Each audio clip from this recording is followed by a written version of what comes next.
Welcome to health study classes. तो आज मैं आप लोग के लिए लेकर आया हूँ क्लास 10 का मैथ का सबसे फर्स्ट चैप्टर रियल नंबर यानी वास्तविक संख्या। बिहार बोर्ड, उत्तर प्रदेश बोर्ड, मतलब ऑल बोर्ड के लिए ये काम करेंगे। ठीक है, थोड़ा सा हम इंग्लिश में बताते जाएंगे क्योंकि कभी कभी ऐसा होता है जो सीबीएसई बोर्ड्स वाला लोग देखते हैं तो उसे कभी कभी प्रॉब्लम होता है, उनको प्रॉब्लम नहीं होना चाहिए।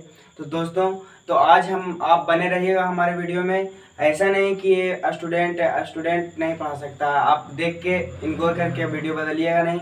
तो आप बने रहिए, एक बार भरोसा करके देखिए, अगर भरोसा टूटेगा तो ज़रूर आप वीडियो को अनलाइक कर सकते हैं। तो दोस्तों, चलते हैं हम लोग टॉपिक की ओर। सबसे फर्स्ट चैप्टर है वो है वास्तविक संख्या। ठीक है, और एक और बात, जो इसका जो हम जितना भी पढ़ाएंगे उसका जो अगर आपको पीडीएफ चाहिए तो आप हमारे ग्रुप में ऐड हो जाइए, क्योंकि हम उसमें क्लास बाय क्लास हम डालते जा रहे हैं, वीडियो डालेंगे और पीडीएफ भी हम पीछे से शेयर करते जाएंगे। उसमें बहुत अच्छा तरीका से तैयारी हो रही है। अगर आपको इस ग्रुप में ऐड होना है तो आप इस नंबर पर व्हाट्सएप कर सकते हैं अपना नंबर और अपना नेम मैसेज करके। ठीक है दोस्तों, तो चलते हैं हम लोग टॉपिक पर। टॉपिक का था वास्तविक संख्या। थोड़ा सा ये देख के मैं नहीं पढ़ाऊंगा, बट थोड़ा सा हेल्प अगर ले लूँ तो आपको अच्छा से पढ़ाई हो सके। ये नहीं कि हम कॉपी किताब सब रख के हम अकेला पढ़ा दूँ और कुछ प्रॉब्लम हो तो आपको भी अच्छा नहीं लगेगा, हमको भी अच्छा नहीं लगेगा। लेकिन थोड़ा सा किताब की अगर हेल्प हो जाए तो आपको भी समझ में आ जाएगा, हम भी थोड़ा और डीपली बता सकते हैं तो आपको ज़्यादा समझ में आएगा, ज़्यादा फायदा करेगा, आपकी और सोच बढ़ जाएगी। तो दोस्तों, चलते हम लोग वास्तविक संख्या होता क्या है। तो वास्तविक संख्या आया कहाँ से? तो वास्तविक जो संख्या है वो संख्या, सबसे पहले हम लोग को संख्या के बारे में जानना चाहिए था।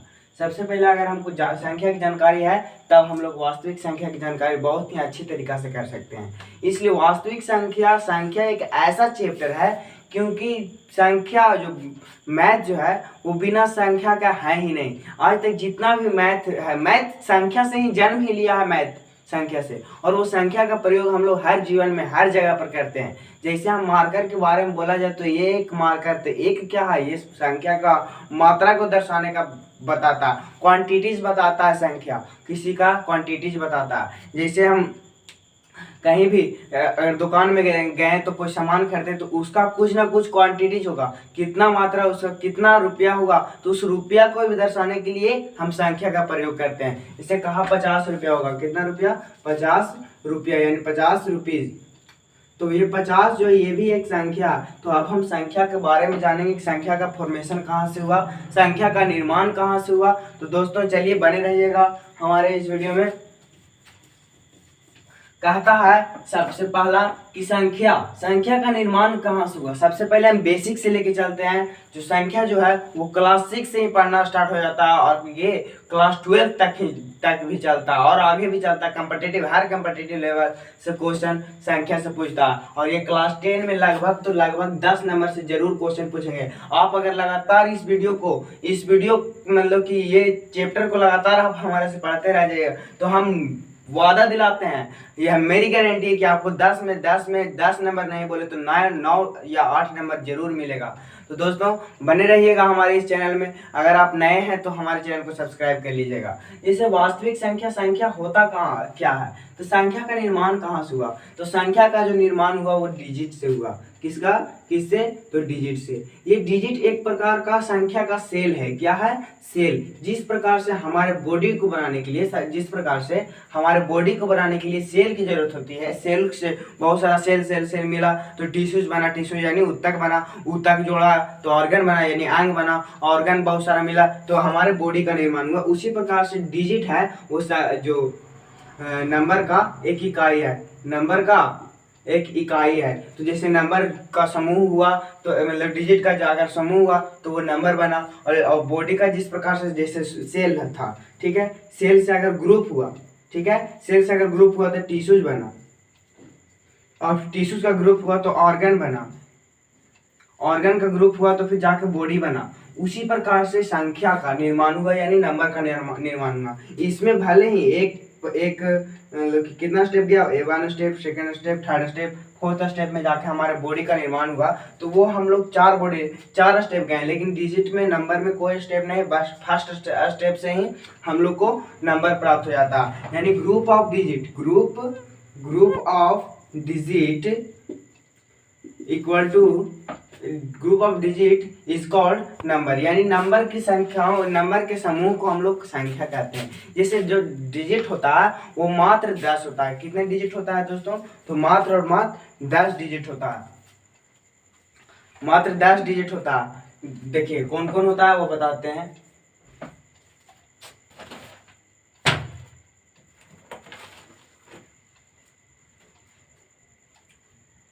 फ्रेंड्स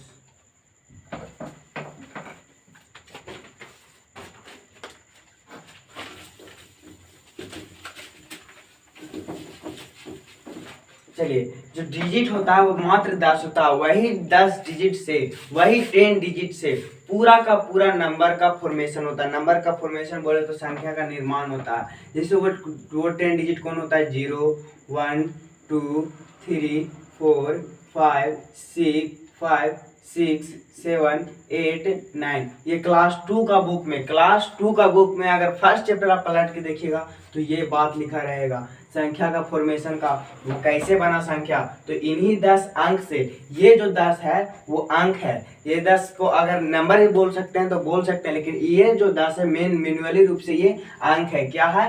अंक। अंक बोले तो डिजिट है। इन्हीं 10 अंकों से पूरी की पूरी संख्या का निर्माण होती है। पूरी की पूरी संख्या का निर्माण होती है। ठीक है, तो वो नंबर कौन सा होता है? ठीक है, नंबर जैसे एग्जांपल लेते हैं। नंबर में हम एग्जांपल लेते हैं। क्या लेते हैं? एग्जांपल। तो एग्जांपल जैसे लेते हैं 878। तो देखिए ये जो 878 बना वो इन्हीं 10 अंकों में से कहीं ना कहीं से आया। देखिए 8 आया, फिर यहाँ 8 आया, ये 7 आया। मतलब भले ये नंबर को बेर बेर दोहरा रहा, वो अंक को बेर बेर दोहरा के बड़ी संख्या बना रहा, तो आया कहाँ से? अंक जीता, मतलब अंक से ही ना पूरा संख्या का निर्माण हुआ। पूरा संख्या का निर्माण कहाँ से हुआ? अंक से हुआ। यानी यहाँ से एक प्रश्न सोल्व होता है कि पूरी संख्याओं का निर्माण अंक से होता है। वो 10 अंक से पूरा संख्याओं का निर्माण होता है। तो वो 10 अंक कौन कौन होता है? 0 1 2 3 0 to 9 तक होता है। ठीक है दोस्तों, तो अब हम चलते हैं टाइप्स ऑफ नंबर। क्या हम संख्या का निर्माण पढ़ लिए, संख्या का प्रयोग जान लिए कि संख्या का प्रयोग कहाँ करते हैं। हर जगह संख्या का प्रयोग करते हैं, आप जानते ही होंगे। तो अब चलते हैं हम लोग types of number, types of number, यानी संख्याओं के प्रकार।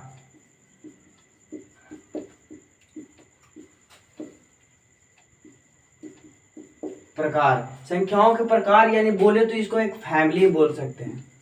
फैमिली यानी नंबर जो था वो नंबर को फैमिली में बांट दिया गया। वो नंबर को किस किस फैमिली में बांटा गया वो आप ध्यान से पढ़िएगा। इससे इस इंट्रोडक्शन चैप्टर से, इस इंट्रोडक्शन पार्ट से आपको पक्का है कि 3 से 4 नंबर आपको मिलने वाले हैं। तो दोस्तों बने रहिएगा। कहता है कि सब ये जो है नंबर, टाइप्स ऑफ जो नंबर है वो कहाँ से कैसे कैसे बना। तो जो नंबर बना सबसे पहला जो भाग में बांटा गया था उसको कहा गया था प्राकृतिक संख्या। पहला क्या कहा गया था? प्राकृतिक संख्या। उसको प्राकृतिक संख्या बोलते हैं, प्राकृतिक संख्या। इसको हम लोग इंग्लिश में बोलते हैं नेचुरल नंबर। क्या बोलते हैं?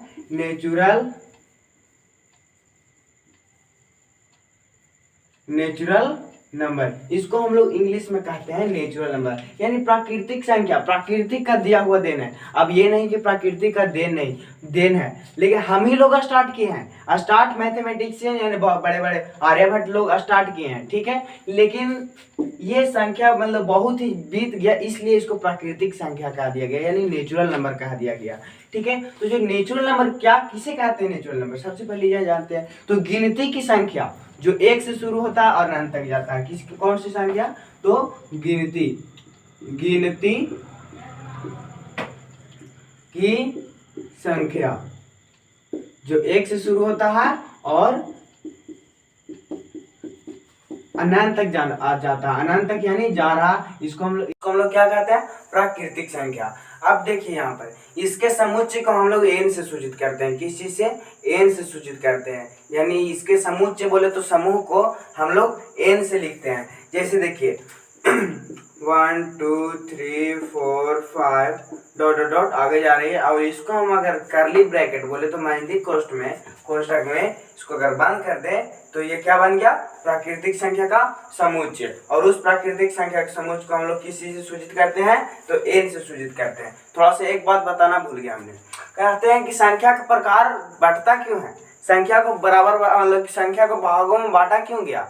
संख्या को भागों में इसलिए बांटा गया, जैसे कि आप जान रहे होंगे कि देखिए संख्या अगर कोई दुकान ले लेते हैं एग्जांपल में, अगर दुकान में कुछ सामान हो तो रैक बना रहता, उस रैक में सब रैक में अलग अलग सामान, जैसे एक बिस्किट है तो बिस्किट वाला में इस प्रकार का बिस्किट, इस प्रकार का बिस्किट, इस चीज में इस रैक में, मतलब सब अलग अलग रैक में रहता है। और जिस रैक मतलब जिस बिस्कुट की जरूरत होती है उस बिस्किट निकाल के हम दे देते हैं कस्टमर को।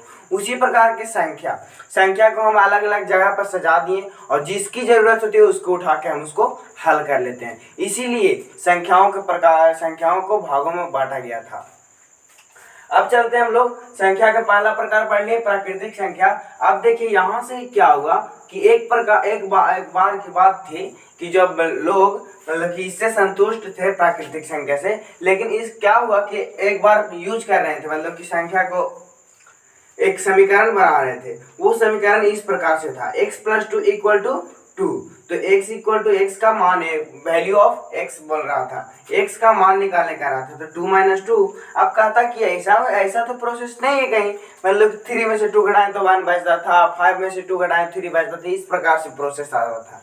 लेकिन अगर बराबर में से बराबर घट जाए यानी पूरा में से पूरा घट जाए तब क्या, तो एक संख्या बन के आया 0। क्या बन के आया, अब 0। अब आप जानते हैं कि किसी हमारे जैसे मोहल्ले में कि कोई नया लड़का मिला तो हम कहते हैं ये कौन किसके घर से है, तो बता देता कि इसके घर से, इसके घर से। तो अगर कोई पूछा कि ये 0 किसके घर से है, तो हमको तो पता नहीं है 0 किसके घर से है, मतलब किसी को पता नहीं था। तो उन लोग को समझ में आ गया कि अभी तक हम लोग को जितने भी संख्या बनाया है वो अभी पूरी तरह से संतुष्ट नहीं है, तो हम लोग को एक और संख्या बनाने की जरूरत आ गई है। तो उन लोगों ने एक और संख्या बनाया, उसका नाम क्या रखा उसका नाम रखा गया पूर्ण संख्या। कौन सा संख्या रखा गया, उसका नाम रखा गया पूर्ण संख्या, जिसको हम लोग इंग्लिश में कहते हैं होल नंबर, जिसको हम लोग इंग्लिश में क्या कहते हैं, और होल नंबर। तो ये होल नंबर क्या होता है, तो होल नंबर उस संख्या को कहते हैं, यानी प्राकृतिक संख्या के समुच्चय में अगर 0 को शामिल कर दिया जाए, प्राकृतिक संख्या के समुच्चय में अगर 0 को शामिल कर दिया जाए तो जो संख्या प्राप्त होता है वो कौन सी संख्या कहलाता है, तो वो पूर्ण संख्या कहलाता है। तो प्राकृतिक संख्या का समुच्चय क्या है कि नहीं, ये प्राकृतिक संख्या का समुच्चय ये है, यानी 1 2 3 4 5 6 डॉट डॉट डॉट आगे तक जा रहा है, उसको हम क्या शामिल कर दिया जाए, 0। अब गए 0 यहाँ यही शामिल क्यों किया गया, इसलिए क्योंकि ये 0 जो है वो सब संख्या से क्या छोटा है। तो आप लोग समझ में आ रहा होगा, यानी जो प्राकृतिक संख्या के समुच्चय में अगर 0 को क्या कर दिया जाए, शामिल कर दिया जाए, तो वो कौन सी संख्या कहलाती है, पूर्ण संख्या यानी होल नंबर। इसका जो समुच्चय है उसको W से सूचित किया जाता है। देखिए इसका जो समुच्चय है इसको किस चीज से सूचित किया जाता है, तो W से सूचित किया जाता है। अगर आप स्क्रीनशॉट लेना चाहते हैं तो ले लीजिए, थोड़ा देरी के लिए हम साइड हट जाते हैं। तो देखिए दोस्तों क्या कहता है पूर्ण संख्या कि जो प्राकृतिक संख्या के समुच्चय में 0 को शामिल कर दिया गया। ओके, तो देखिए सबसे एक मजे वाली बात, 0 रहेगा और बस n लिख दीजिए, यानी 0 और n यानी बोले तो नेचुरल नंबर, n और 0 और सब जितना है सब नेचुरल नंबर रहना चाहिए।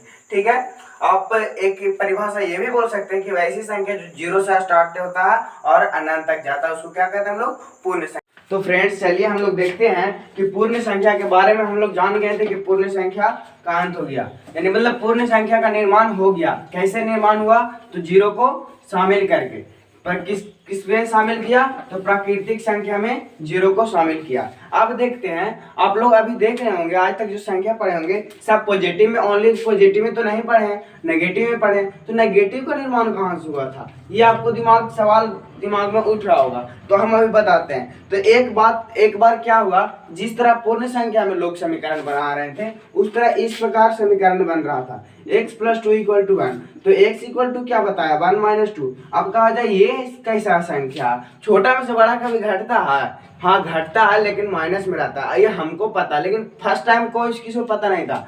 जैसे बराबर में से बराबर घटाया गया तो 0 बचा, हाँ तो 1 में से 2 घटाया जाए यानी छोटा से बड़ा घटाया जाए तो जितना आगे जाएगा उतना ही माइनस में, यानी माइनस में 1 क्या, तो माइनस में 1 ये नाम रखा गया। तो अब इसको क्या इस चीज में शामिल कर दिया गया, तो इसके लिए एक और संख्या बना, इसके लिए एक और संख्या बना जिसका नाम रखाया पूर्णांक संख्या। कौन सी संख्या, तो पूर्णांक संख्या, यानी इसको हम लोग इंग्लिश में कहते हैं इंटीजर।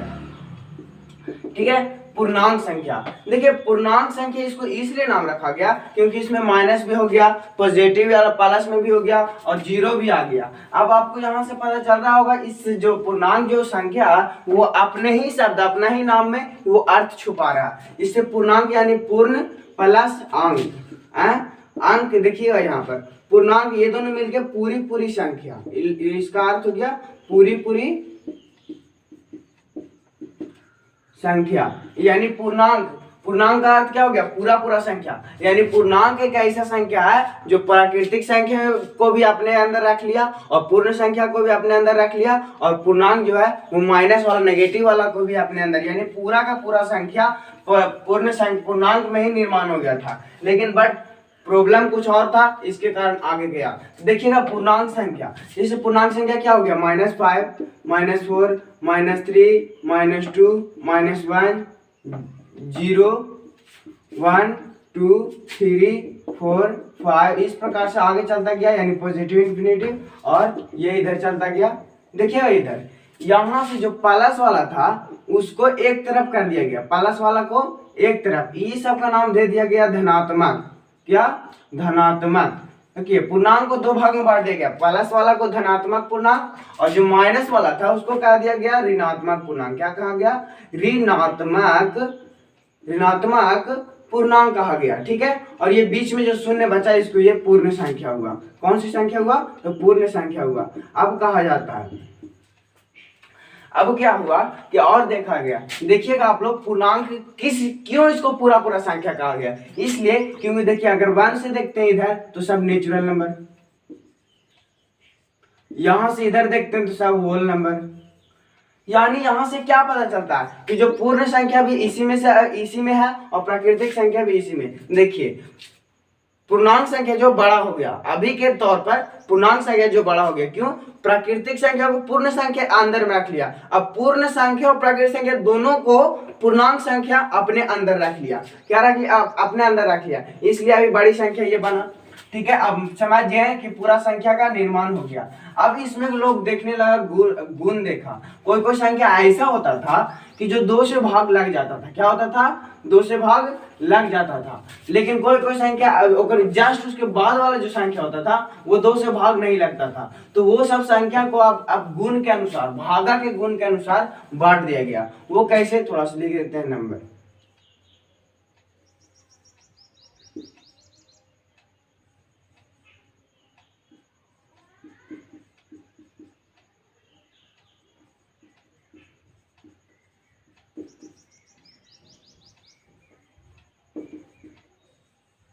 देखिएगा इधर ये पूर्णांक संख्या यानी इंटीजर, देखिए यही है नंबर। अब यहाँ इसमें देखा गया गुण के अनुसार। क्या गुण के अनुसार देखा गया कि कोई संख्या कैसा होता था जो 2 से भाग लग जाता था और जस्ट उसके बाद वाला जो संख्या होता था वो 2 से भाग नहीं लगता था। तो कौन कौन संख्या, जैसे 1 देखिए 1 2 से भाग नहीं लग रहा, लेकिन 2 देखिए 2 जो है भाग लग जा रहा था। 3 देखिए नहीं लग रहा था लेकिन 4 जो है भाग लग जा रहा था। 5 देखिए नहीं लग रहा था लेकिन 6 लग जा रहा था। 7 देखिए नहीं लग रहा था लेकिन 8 लग जा रहा था।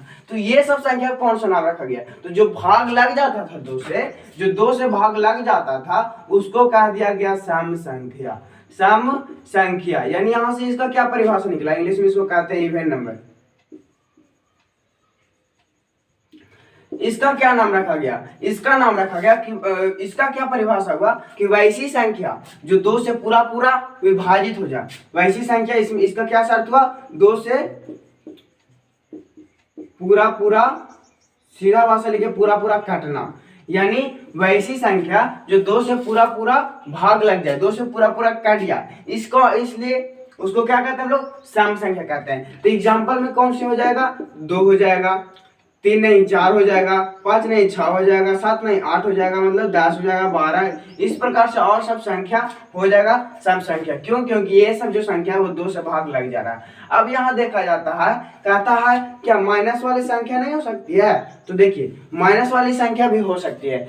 सम संख्या का जो शर्त है, कहता है 2 से पूरा पूरा भाग लगना चाहिए, ये नहीं कि वो माइनस में रहे या प्लस में रहे, हमको उससे कोई मतलब नहीं, हमको यही मतलब है कि वो संख्या 2 से भाग लग रहा है या नहीं। अगर वो लग रहा है तो वो सम संख्या होगा, अगर नहीं लग रहा है वो सम संख्या नहीं होगा। और जो सम संख्या नहीं होगा उसको हम बताते हैं कौन सी संख्या होगा। तो देखिएगा यहाँ पर ये माइनस वाली भी संख्या हो गया। अच्छा, आप कोई क्वेश्चन पूछता क्या सर, जीरो जो है क्या ये सम संख्या है? तो हाँ भाई, जीरो जो है वो सम संख्या है। देखिए कैसे होगा, देखिए अगर जीरो को 2 से भागा देते हैं तो ये कट जाता है, कितना मरतबा पूरा पूरा कट रहा है, 0 मरतबा कट जा रहा है, यानी ये 2 से भागा लग जा रहा है, इसलिए ये कौन सी संख्या, ये सम संख्या भी है। लेकिन ये मैन्युअली सबसे मेन रूप से ये पूर्ण संख्या वोल नंबर है। अगर क्वेश्चन पूछते जीरो कैसे संख्या और ऑप्शन में पूर्ण संख्या भी दिया रहे तो पूर्ण संख्या ही मारना, अगर पूर्ण संख्या नहीं दिया रहे तो सम संख्या आप मार सकते हैं। ठीक है, अब क्या कहता है देखिएगा, और जो संख्या होती है, अब यहां पर देखा जाए कि जीरो आप इस रूप से लाएं, जीरो हम एक और रूप से आपको सिद्ध करके बताते हैं। देखिएगा इधर, जब 8 से जब 6 तक गए तो -2 करना पड़ा, यानी पीछे माइनस में 2 गया जाना पड़ा। 6 से 4 तक गए तो -2, मतलब कि जो -2 अगर जाते हैं तो क्या संख्या प्राप्त होता है, सम संख्या प्राप्त होता है। तो 2 से भी -2 जाएंगे तो भी ये भी तो सम संख्या प्राप्त होना चाहिए। हाँ, तो ये भी एक सम संख्या, यहाँ से ये भी पता चलता है कि जीरो भी एक सम संख्या। इसके पार भी अगर जाते हैं तो देखिए सब सम संख्या ही प्राप्त होता है। सब कौन सी संख्या, सम संख्या, यानी ये भी शर्त सही है। जस्ट इसके जैसे ही हम पीछे 2 जाते हैं तो कौन सी संख्या प्राप्त हो रही है, तो सम संख्या, तो जीरो भी एक सम संख्या है। तो अब चलते हैं, जो 2 से भाग लग जा रहा था उसको नाम रख दिया गया सम संख्या। अब एक और ऑब्जेक्टिव बन सकता है, कहता सबसे छोटी से छोटी सम संख्या कौन सी संख्या हो सकती है, तो सबसे छोटी सम संख्या 2 होगी। अब कहिएगा सर ये माइनस वाला तो है, लेकिन माइनस की जानकारी हम लोग को अभी नहीं लेना है, माइनस की जानकारी हम लोग आगे क्लास में लेना। हम लोग क्लास 10 तक सब पॉजिटिव नंबर पढ़ना है, हम लोग का अधिकतर नंबर पॉजिटिव पढ़ना है, और हम लोग को लेके चलते हैं कि सबसे छोटी सम संख्या 2 ही होती है। आज तक जितने कॉम्पिटिटिव वगैरह सब में प्लस की जानकारी होती है, माइनस की कोई उतना नहीं रहता है, लेकिन ये इसमें कहा गया है कि सबसे छोटी सम संख्या 2 होती है। ठीक है, अब चलते हैं हम इसके आगे की ओर। जो सम संख्या नहीं तो उसको क्या कहा गया, जो सम संख्या क्या, जो 2 से भागा लग जा रहा था, और जो 2 से भागा जस्ट उसके बाद वाला, उसको क्या कहा गया था, तो उसको कहा गया था विषम संख्या। क्या, विषम संख्या, क्या कहा गया था, विषम संख्या। विषम संख्या बोले तो इसका इंग्लिश मीनिंग होता है ऑड नंबर। अब क्या होता है ऑड नंबर, तो ऑड नंबर हम आपको पहले ही बता चुके हैं, जो 2 से पूरा ना कटना, जो 2 से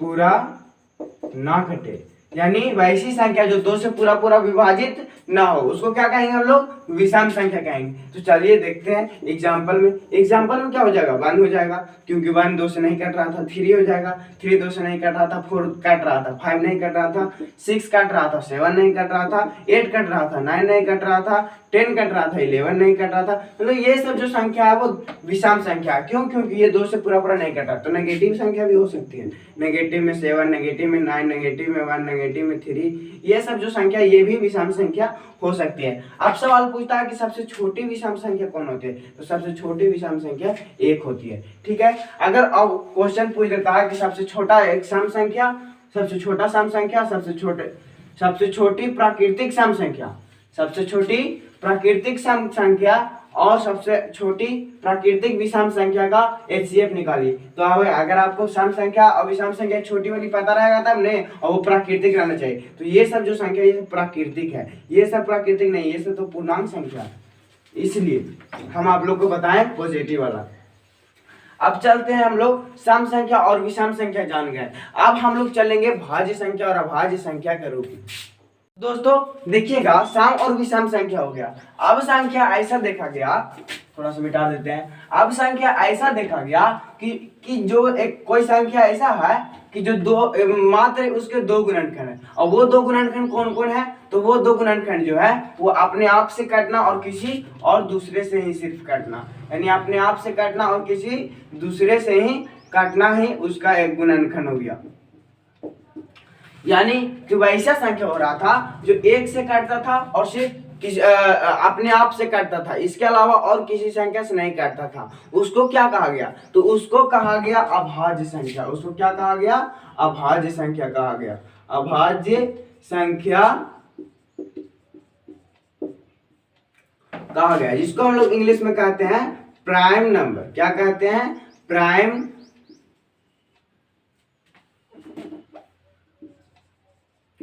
नंबर कहते हैं उसको। तो इसका क्या गुण था? इसका गुण था कि एक से बड़ी रहना चाहिए। एक से बड़ी वे सभी संख्याएं जो क्या एक से कटे और स्वयं से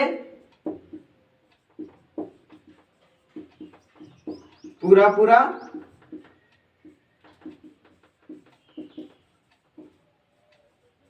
विभाजित हो, यानी वैसी संख्या जो एक से बड़ी रहना चाहिए, वैसी एक से बड़ी संख्या जो एक से कटे और स्वयं से कटे, इसके अलावा और किसी अदर संख्या से नहीं कटे, उसको हम लोग क्या कहते थे? उसको अभाज्य संख्या कहते हैं। उसको अभाज्य संख्या, यानी इसमें यह भी पता चलता है कि इसके गुणनखंडों की संख्या दो।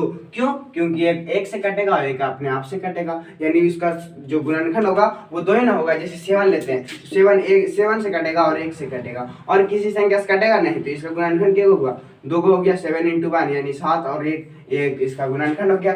जैसे एग्जांपल लेते हैं, हम लोग चलते हैं,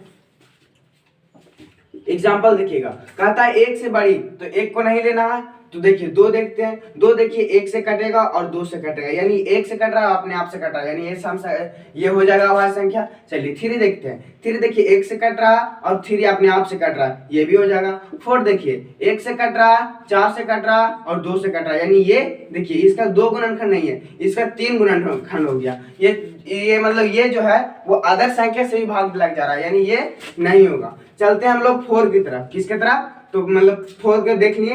5 देखिए 1 से कट रहा है और 5 से कट रहा है, यानी 1 से कट रहा है अपने आप से कट रहा है, इसलिए इसको क्या कह देंगे हम लोग? अभाज्य संख्या। इसी प्रकार से और आगे वाली जो संख्या हो जाएगी, 5 के बाद 7, 7 के बाद 11, 11 के बाद 13, 13 के बाद 17, 17 के बाद 19, 23, इस प्रकार से सब संख्या होगी वो अभाज्य संख्या होगी। वो कौन सी संख्या? जो 1 से कटेगा और अपने आप से कटेगा, उसको क्या कहेंगे?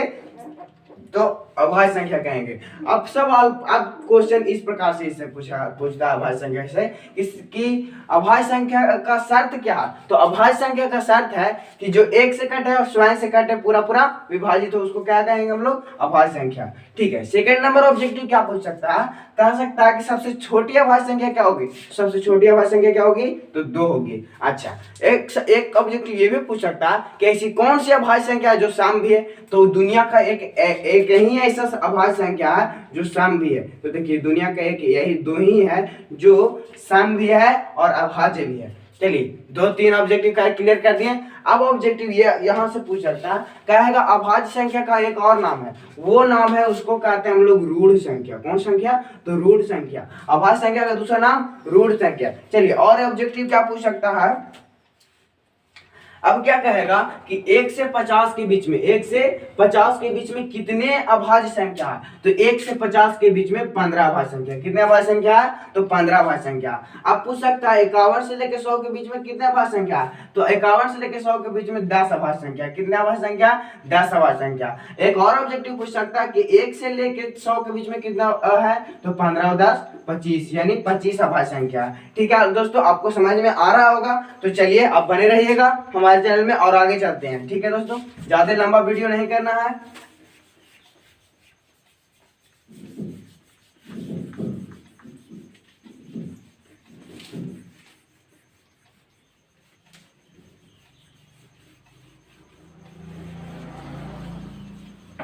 अब ऐसा संख्या देखा गया,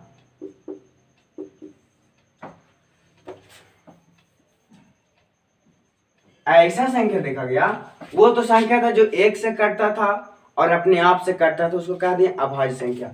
और इसमें एक ऐसा गुण आया कि वो एक से भी कट रहा, अपने आप से भी कट रहा और किसी दूसरे संख्या से भी कट रहा, तो ये इसको कह दिया गया भाज्य संख्या। कौन सा संख्या? तो भाज्य संख्या। भाज्य संख्या यानी इसका इंग्लिश मीनिंग होता है कंपोजिट।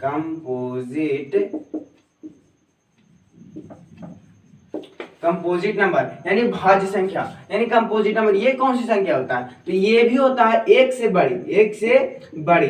अब सॉरी, एक चीज और नहीं बताया आप लोग को, उसमें क्या अभाज्य संख्या में कहा था कि एक से बड़ी वे सभी संख्या है। तो आप लोग के मन में सवाल उठ रहा होगा, एक क्यों नहीं हो सकता? एक भी तो एक से कट रहा है, अपने आप से कट रहा है, लेकिन एक का जो गुणनखंड है देखिए 1 × 1, इसका गुणनखंड जो है एक ही है। कई जगह 2 तो है, 1 और 2। अरे भाई दोनों सेम है, तो ये हो ही नहीं सकता। अगर सेम नहीं रहना चाहिए, दोनों अलग अलग रहेगा तब ना उसको गुणनखंड कहेंगे। क्या 3 गुणे 3 गुणे 3 गुणे 3 गुणे मान लो अंथाई लिख देंगे तो क्या हो जाएगा? 3 गुणनखंड हो गया? नहीं, इसका गुणनखंड एक ही है, जो है कौन? 3। तो इसका गुणनखंड एक ही है जिसका 1 है, तो ये इसलिए ये अभाज्य संख्या नहीं हो सकता। अभाज्य संख्या में भी वही प्रोसेस क्या था, एक से बड़ी वे सभी संख्या है जो एक से कटे, स्वयं से कटे और किसी अदर से भी, किसी अदर संख्या से भी पूरा विभाजित हो यानी भाग लग जाए, यानी वैसी संख्या जो एक से कटे, स्वयं से कटे और किसी अदर संख्या से भी कटे, तो उसको क्या कह देंगे हम लोग? भाज्य संख्या यानी कंपोजिट नंबर। जैसे देखते हैं एग्जांपल में, देखिए 1 तो हो ही नहीं सकता, 1 से बड़ी कहा गया। चलिए 2 तो हो नहीं सकता क्योंकि 2 भाज्य संख्या हो गया। 3 भी नहीं हो सकता। 4 को देखिए, 1 से कटा, 2 से कटा, 4 से कटा, यानी 1 से भी कटा, 2 अपने आप से भी कटा और किसी दूसरे संख्या से भी कटा, यानी ये कौन सी संख्या हो गई? तो ये भाज्य संख्या हो गई। तो अब चलते हैं हम लोग आगे की ओर। 4 के बाद आया 5 देखिए 1 से कट रहा है 5 से, यानी 1 से कट रहा है और किसी और से कट रहा नहीं, 1 से कट रहा है अपने आप से ही कट रहा, किसी और से नहीं कट रहा, यानी ये होगा ही नहीं। चलिए 6 की ओर देखते हैं। ये 1 से कट रहा, 6 से कट रहा, 2 से कट रहा, 3 से कट रहा, यानी 1 से भी कट रहा है, अपने आप से भी कट रहा है, किसी दूसरा अन्य संख्या से भी कट रहा है, यानी इसको ये कौन सी संख्या हो जाएगी? ये भाज्य संख्या हो गई। इसी प्रकार से और जो संख्या हो जाएगी 7 नहीं 8 हो जाएगा, 9 हो जाएगा, 10 हो जाएगा, 12 हो जाएगा, 14 हो जाएगा, 16 हो जाएगा, 15 हो जाएगा। इस प्रकार से सब संख्या क्या कौन सी संख्या हो जाएगी? तो भाज्य संख्या हो जाएगी। अब एक आप क्वेश्चन पूछता है कि 1 क्यों नहीं होगा? 1 इसलिए नहीं होगा क्योंकि ये 1 से कट रहा है, स्वयं से कट रहा है, लेकिन किसी दूसरा संख्या से नहीं कट रहा। अब ऑब्जेक्टिव पूछेगा इस प्रकार से, कहता है भाज्य संख्या का क्या शर्त है? वो 1 से कटना और किसी अदर से कटना और अपने आप से कटना, ठीक है। दूसरा सवाल ये पूछ सकता है, कहता भाज्य सबसे छोटी भाज्य संख्या कौन है? सबसे छोटी भाज्य संख्या कौन है? तो 4 है। सबसे छोटी भाज्य संख्या कौन है? 4 है। अब पूछेगा कि सबसे भाज्य संख्या का एक और नाम क्या होता है? तो भाज्य संख्या का एक और नाम होता है यौगिक संख्या। कौन संख्या? तो यौगिक संख्या। भाज्य संख्या का एक और नाम क्या होता है? यौगिक संख्या। अब सवाल क्या पूछ सकता है, क्या पूछ सकता है? 2 मिनट। भाज्य संख्या से और एक और सवाल पूछेगा, कहेगा भाज्य संख्या में कम से कम कितने गुणनखंड होते हैं? तो कम से कम 3 होते हैं। कम से कम 3 होते हैं गुणनखंड। वो कैसे? देखिए 4 का देखिए, ये और ये 1 से कटा, 2 से कटा, 4 से कटा, 1 से कटा, 2 से कटा, 4 से कटा, यानी इस गुणनखंडों की संख्या 3, 1 2 3। चलिए 6 को देखिए, 1 से कटा, 2 से कटा, 3 से कटा, 6 से कटा, यानी इसी गुणनखंडों की संख्या 4। ये जरूरी नहीं है कि 4 हो, 5 हो, 6 हो, नहीं, कहता है कम से कम 3 हो, ज्यादा से ज्यादा 50 हो, कोई प्रॉब्लम नहीं। कम से कम 3 हो, लेकिन ज्यादा से ज्यादा जितना भी हो सके। तो आपको समझ में आ गया होगा कि भाज्य संख्या में कम से कम 3 गुणनखंड होना चाहिए। अब कहता है सवाल पूछेगा, अब सवाल ये पूछ देगा, कहेगा 1 से लेके 50 के बीच में, 1 से लेके 50 के बीच में कितने भाज्य संख्या होते हैं? तो 1 से लेके 50 के बीच में आप लोग को अभाज्य संख्या यानी प्राइम नंबर क्या बताए थे? 1 से लेके 50 के बीच में प्राइम नंबर कितना बताए थे? 15। तो भाज्य संख्या कितना होगी? बचा वाला संख्या जितना बचल का होगा सब भाज्य हो जाएगा, यानी 35 वो कौन संख्या हो जाएगा? 1 से लेके 50 के बीच में। चलिए 51 से लेके कह दिया 100 के बीच में कितना होगा? तो हम 51 से लेके 100 के बीच में हम प्राइम नंबर के को बताए थे। तो 51 से लेके 100 के बीच में प्राइम नंबर हम 10 बताए थे। तो 51 से लेके 100 के बीच में कितने कंपोजिट नंबर हो जाएंगे? तो 10 घटा देंगे यानी 40 को। अब कह देगा 1 से लेके 1 से लेके 100 तक में कितने कंपोजिट नंबर होते हैं, तो वो 1 से लेके 100 तक के बीच में देखिए 40, 30, 70, 5, 75। अब देखिएगा जो प्राइम नंबर बताए थे 1 से लेके 100 के बीच में 35 को, ना 35 को नहीं बता, 25 को बताए थे, ठीक है, 25 बताए थे, ठीक है। तो भाज्य संख्या क्या हो जाएगा, तो 75 हो जाएगा। कितना हो जाएगा, तो 75 हो जाएगा। ठीक है दोस्तों, आपको समझ में आ रहा होगा। अगर आपको वीडियो अच्छा लगा हो तो लाइक करिएगा। चलिए मिलते हैं हम अगला पार्ट में, जिसमें हम चैप्टर स्टार्ट कर देंगे दोस्तों। तो बने रहिएगा, लगातार दम हलवा के साथ बनेगा पूरा का पूरा मैथ, पूरा एनसीईआरटी चौपट कर जाएंगे और आपको दम प्रैक्टिस भी करवा देंगे। अगर आप हमारे ग्रुप में जुड़ जाइए और ग्रुप में से आप जितना हो सके जितना आप शेयर कर दीजिए हमारे लिंक को, जितना आप लोग फैलाइएगा, जितना आप हमारे सब्सक्राइब जितना स्टूडेंट को जोड़िएगा, सब्सक्राइब कर दीजिए नया स्टूडेंट, लाइक कर दीजिए, कमेंट में बताइए आपको वीडियो कैसा लगा, समझ में आया या नहीं, और किस टॉपिक पर आपको वीडियो चाहिए। तो थैंक यू।